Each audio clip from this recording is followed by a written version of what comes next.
Se numește Mini Bulgaria Park. Traficul este foarte disturbat. Când era să ne ridice. Două roți erau prinse, mai avea să le prindă pe cele din spate și deja au ridicat. Cred că în jur de 100 de lei. Toți aceia au plecat, n-au avut absolut nicio problemă. Aia a fost o experiență urâtă. Nu, e încuiat. Încuiat. Acum să nu generalizăm. Un preț pentru turiști. Cu zona aceea din Austria. Mâncarea de persoană. 2000 de lei o zi. Paradisul femeilor. Da, fugiți. Nu, hai stați, Doamne!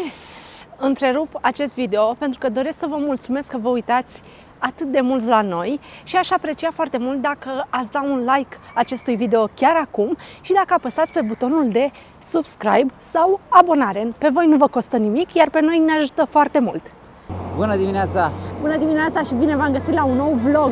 În vlogul anterior ați văzut că am mers la cetate, la acea fortăreață, iar acum vom merge la parcul de miniaturi cu cele mai importante atracții în miniatură ale Bulgariei. Se numește Mini Bulgaria Park.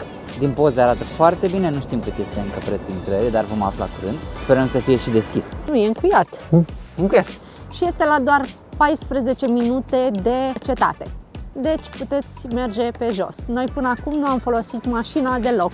Este și acum la hotel, pentru că este atât de bine centrată cazarea, încât nu trebuie să iei mașina. Am fi putut lua mașina pentru că este o parcare aici, care este publică, dar fiind atât de aproape, nu avea sens, pentru că riscam să nu mai găsim parcare la întoarcere.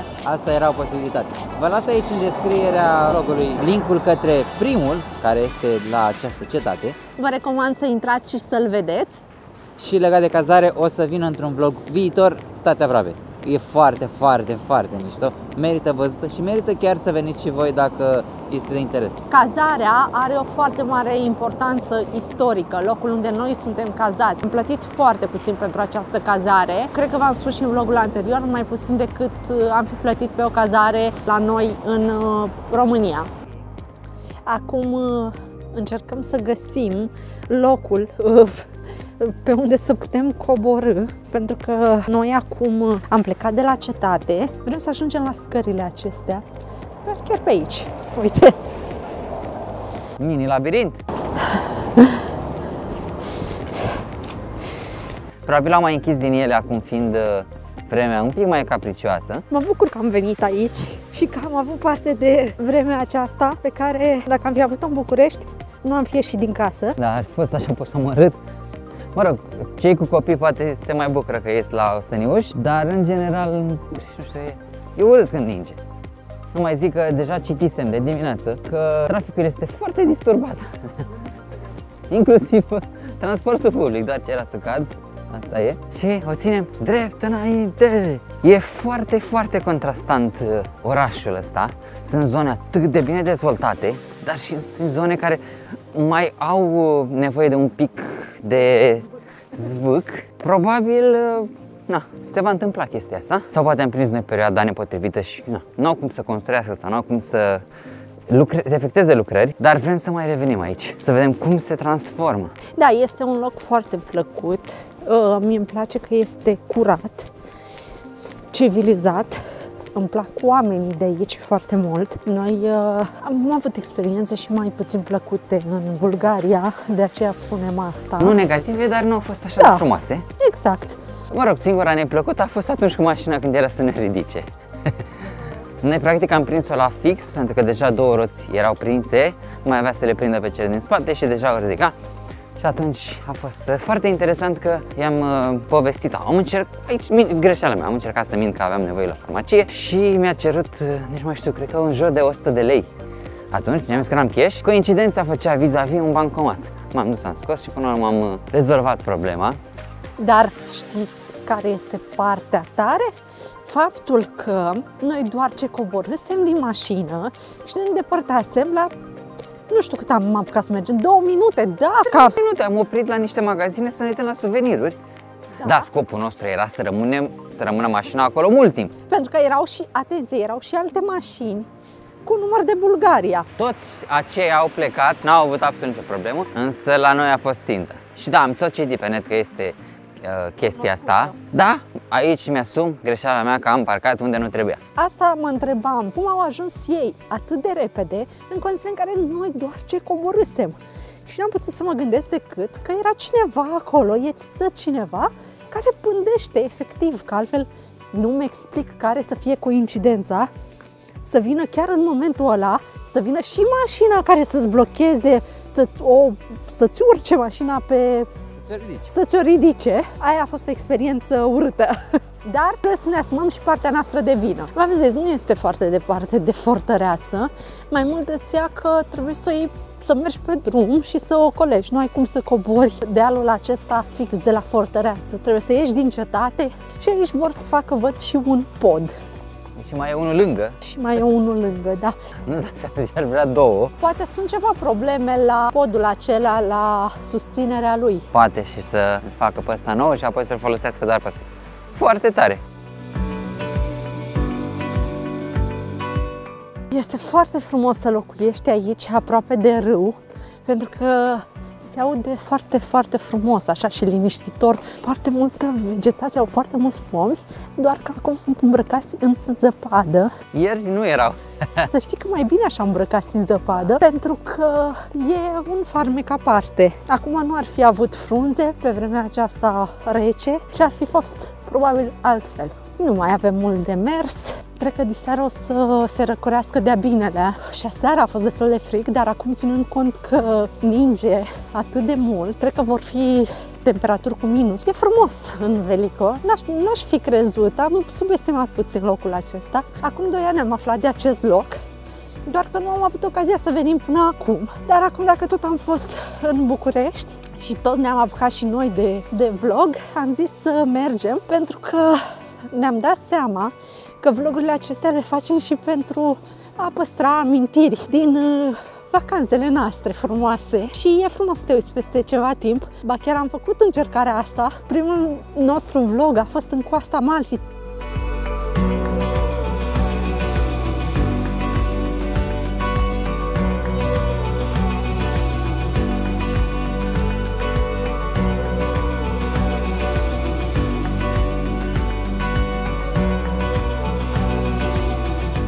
Țin minte, ne-a fost extraordinar de greu să vorbim la cameră și să ne auzim după, dar a fost frumos să retrăim momentele acelea și să simțim emoția de atunci. Și ne-am dat seama că asta vrem să facem mereu, pentru că sunt și amintiri pentru noi. Și în sfârșit ne-am trezit și noi să luăm umbrela, o aveam la noi, dar nu ne-am gândit să o deschidem. Așa rău. Simțea atât de rău fără, dar am tot văzut oameni care mergeau cu umbrela și m-am gândit, băi, nu e ideea era. Și să știi, pentru că nu-ți mai poate zăpada în față. Uitați ce frumos este. Și cred că acesta este parcul, nu? Cred că este, cred că e un pic mai... Să ia să vedem. Da, asta e. Asta e. Să vedem dacă putem să intrăm. Nu e absolut nimeni. Pe aici? Asta trebuie să fie. Da, e închis. E foarte mare. Dar nu e nimeni. Cred, sau să oare să deschide poarta? Poarta, nu? Dar dacă nu e nimeni... Ia încearcă. Doar să o faci așa un pic, să vezi dacă merge. Nu, e încuiat. E încuiat. Pe net zicea că este deschis. Am zis eu bine că pe vremea asta nu este deschis. Foarte da, uite puțin. că puteam să explorăm locul. Dar probabil s-au gândit că nu vor veni foarte mulți turiști pe vremea aceasta. Da, practic este primii, cred. E ok, aia e. Mergem mai departe. Din păcate, vremea nu a fost de partea noastră și nici această atracție, nici programul. Deși apărea că este deschis, probabil s-au gândit că nu sens să mai vină, pentru că probabil nu au turiști pe această vreme capricioasă. Așa că o să ne îndreptăm să mâncăm la un restaurant și să ne încălzim puțin, să bem o ciocolată caldă ceva, pentru că ne-a intrat frigul la oase, să zic așa. Ce inspirată ideea a fost cu umbrela? Băi, și am stat atâta cu ea, mă, în geantă. Am stat jumătate de zi cu ea în geantă, fără să o folosesc. Pot să zic că momentan nu se simte că e cod portocaliu. Ce-mi pare rău, aveau și lac. Ce rău îmi pare că nu reușim să intrăm. Asta e. Later that same evening. Și acesta este râul Iantra. Fenomenal de frumos, curat. Și nu știu dacă vedeți, dar sunt niște rățuște pe undeva. Nu se mai văd acum. Au fugit, s-au ascuns. Da. Undeva. Da. Copacul. 3 rățuște. Nu le fi fric. Și cetatea din nou, foarte impunătoare. Link în descriere pentru asta. Și știți că mă întrebam în vlogul anterior sau chiar în acesta, nu mă știu exact, se mai iau să facă podul celălalt. Într-adevăr, acesta este destul de mult afectat, sunt foarte multe gropi și găuri și nu știu ce fac cu această țeavă, conductă ce e. Deci probabil de aceea au preferat să construiască un alt pod. Asta e pe un singur sens, cum se vede, nu în cap, două. Ăla ar fi pe două. Are sens, foarte mult. Din nou, oamenii sunt foarte ok, adică vedeți BMW-ul ăsta care doar ce a trecut, a mers foarte încet pentru că aici sunt lacuri și nu a vrut să ne ude. Foarte drăguț. În București sau în România, cred că mergea cu viteză maximă. Acum să nu generalizăm. Și aceasta este parcarea. Pentru cei ce vor să viziteze fortăreața și sunt cu mașina, încă mai e neclar dacă este cuplată. Știu că citisem pe vremuri, adică acum ceva timp, era gratuită.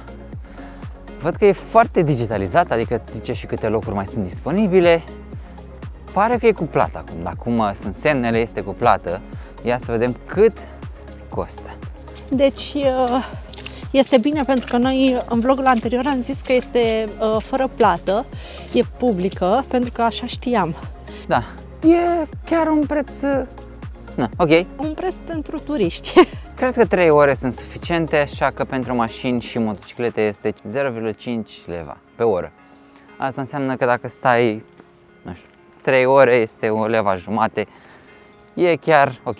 Până la urmă asta este o normalitate să plătim pentru parcare unde se poate și mai ales că pentru parcările care sunt îngrijite și sunt monitorizate, pentru că după cum puteți vedea în spatele nostru, este împrejmuit cu gard și cu bariere. Deci până la urmă plătești pentru acest serviciu și pentru oamenii care lucrează aici. Corect. Nu numai dezăpezire, foarte bine de zăpadă, nu? Și trenulețul.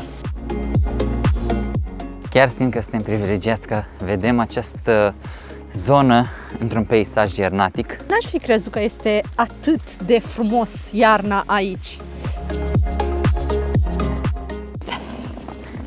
Oare pe aici? Nu. Aici e casa cuiva. Nu, e stradă. Va. Hai pe aici atunci. Nu e casa cuiva. Încercăm momentan să ne găsim drumul. Să găsim drumul corect.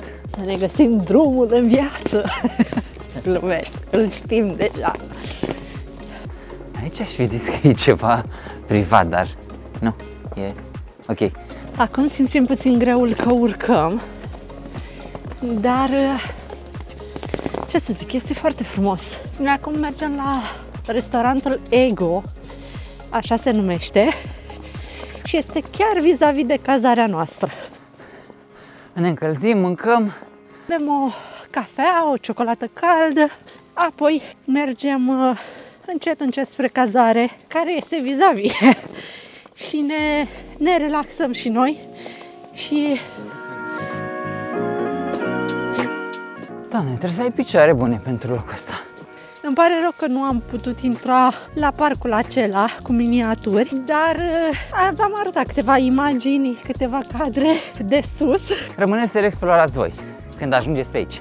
Și să ne trimiteți și nouă filmulețe, poze de acolo, pentru că le așteptăm cu drag. Trebuie să venim și vara, pentru că pe lângă aceste atracții mai este un leagăn. Pentru asta am făcut o drumeție prin pădure și munte, care oferă o vedere panoramică superbă și mai este și o cascadă. O să vă pună Cristi aici câteva poze de pe Google să vedeți cât de interesantă este. Prin urmare, voi dacă ajungeți vara aici, trebuie neapărat să mergeți și la cascadă și la leagăn, pentru că e superb acolo. Noi nu putem ajunge pentru că, după cum vedeți, vremea nu este de partea noastră, deși ninge frumos.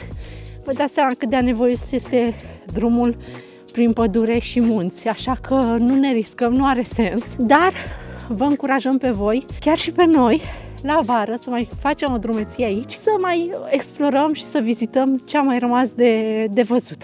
Și cred că aici este drumul principal, deci ne-am îndreptat corect, după câteva momente când nu.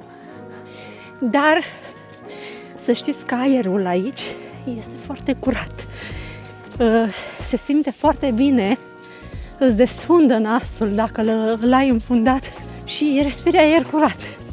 Bine, noi comparăm și cu București.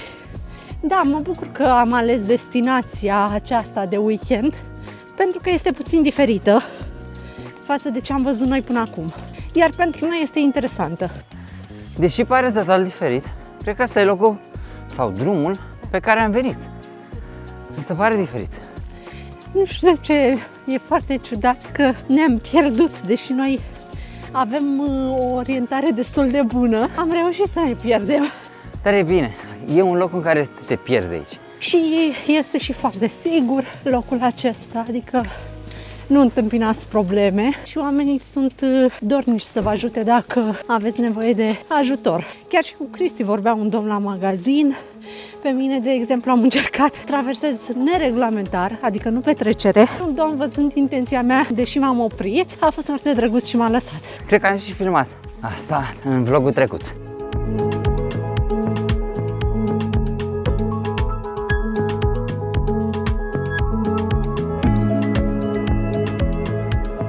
Faci puțin sport, nu simți când te îndrepți spre cele două, spre cetate și parcul cu miniaturi, simți la întoarcere pentru că ești nevoit să urci, nu ai altă variantă. Mai ales că ai și obosit între timp făcând mișcare. Da. Nici frigul nu ne ajută, e clar. Da, dar este foarte, foarte frumos. Știu că mă repet, dar e de vis locul acesta. De la clădirile acestea medievale cu arhitectura deosebită și frumos. Unele chiar sunt desenate frumos. Văd că s-a întețit ninsoarea, sau așa mi se pare mie că sunt în contra.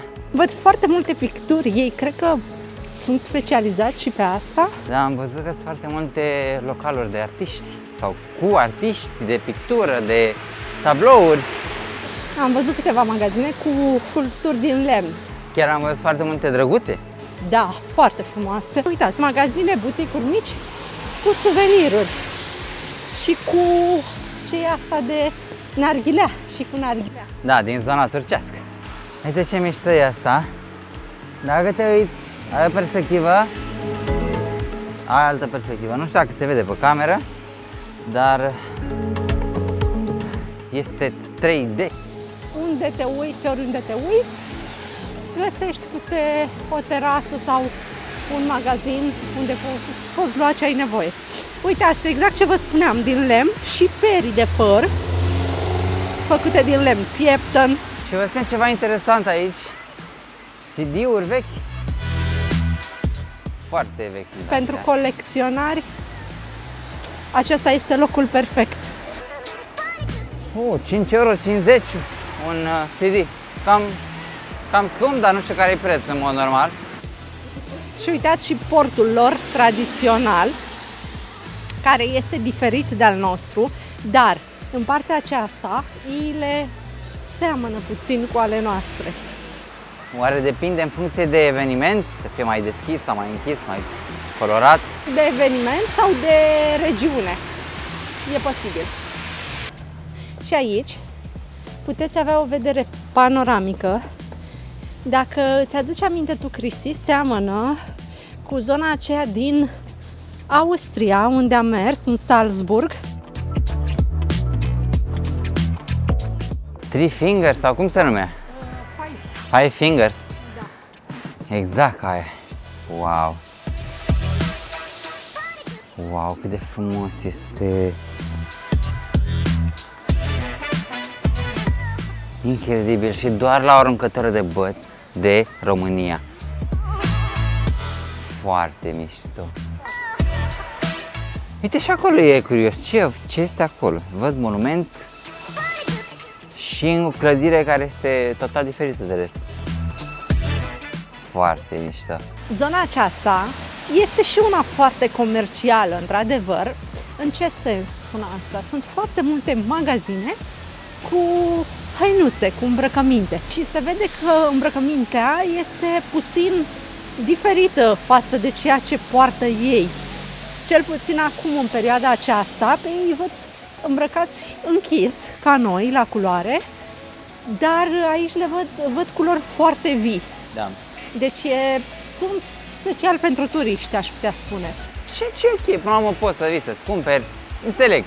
Dar e un turism din ăsta frumos, nu este așa de să te constrângă, e foarte mișto. Foarte, foarte drăguț, da. Și uite, sunt deosebite așa, știi? Ăsta e outlet.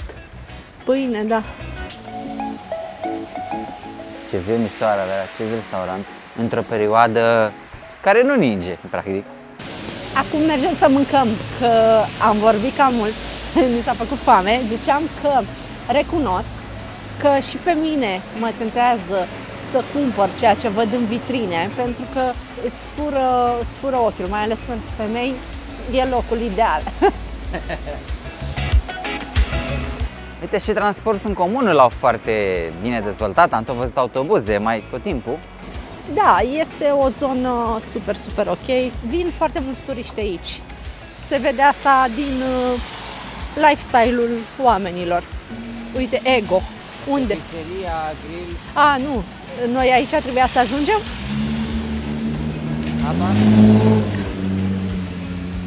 E și aici, uite. Pizza e în grill. Hai. Și haideți că am găsit un Ego, dar nu e cel din fața cazării noastre. Trebuie să ne uităm puțin ce au prin meniu, pentru că n-am reușit să explorăm. Cartofi arată bine, mă rog, multe arată bine. Uite, am putea să luăm asta. Ia, ce mai e pe aici? Pizza. Prețurile sunt ok din ce văd, 17 euro, 15 pastele. Italian, uite, și schnitzel vienez.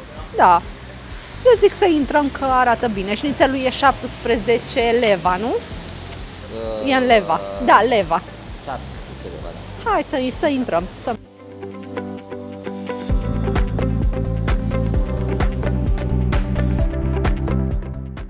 Este foarte, foarte frumos aici la localul acesta.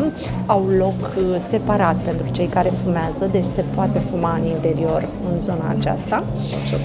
Sau așa pare, dar view-ul, vi le-a arătat și Cristi mai devreme, este uimitor. Uitați cum se vede în spatele meu.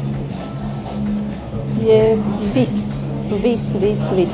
Ne-am luat file de porc cu ou și cartofi prăjiți, aveau ei un fel de meniu, 18 leva mâncarea de persoană și cola, nu m-am uitat să fiu sinceră care a fost prețul la cola, o să vă zicem cât a fost nota la final.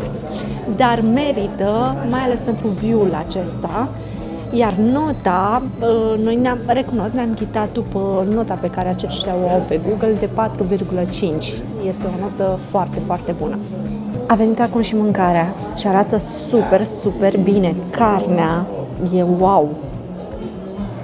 Mamă, și miroase, cred că ne este și foarte foame.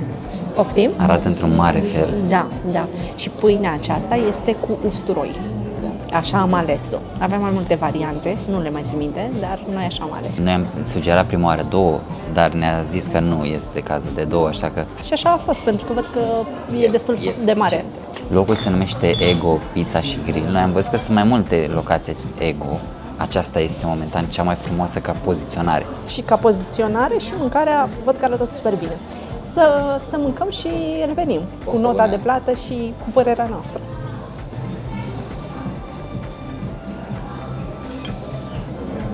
Wow! Uite, ia uite! Și mai drăguț, ăsta nu văzusem. Clasic! Much later. Haideți că am terminat la restaurant. Costul total a fost de 140 de lei. un preț foarte bun pentru mâncarea pe care ați văzut-o. 2 cafele, 2 sucuri și mâncarea genială, servirea genială și locația tot genială. Trebuie să fie la fel. Într-adevăr s-a lăsat frig. Cred că sunt temperaturi cu minus. Deja se simte foarte rău frigul, pentru că au înghețat Deci am procedat bine că am plecat de vreme spre atracțiile turistice. Și acum mergem să căutăm un magazin, să cumpărăm câte ceva, să facem și noi cumpărăturile și cam atât, cred. Și pe aici pe undeva este cazarea noastră. Și pe aici pe undeva am mâncat noi și mai e un ego pe aici pe undeva. E plin. Și uitați ce frumos este aici. Și lumea e mult mai liniștită, e mult mai, nu știu, nu alergă atât de mult după una, după alta. Magazinele sunt foarte mișto. Am văzut mai devreme, intră tu. Am văzut mai devreme chiar și un magazin din ăsta super fancy cu geci. Dar prețul era 2000 de lei, o geacă lungă. Să-mi spuneți voi cum mi se pare, era o geacă din aceea, într-adevăr, ca de... Mai bine vă pun un exemplu, să-mi spuneți ce părere aveți 2000 de lei pentru o astfel de geacă.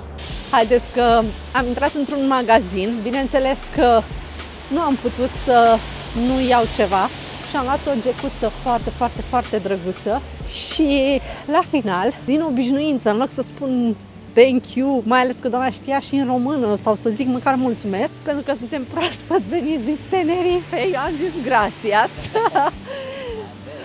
Dar am înțeles ideea. Acum mergem la DM.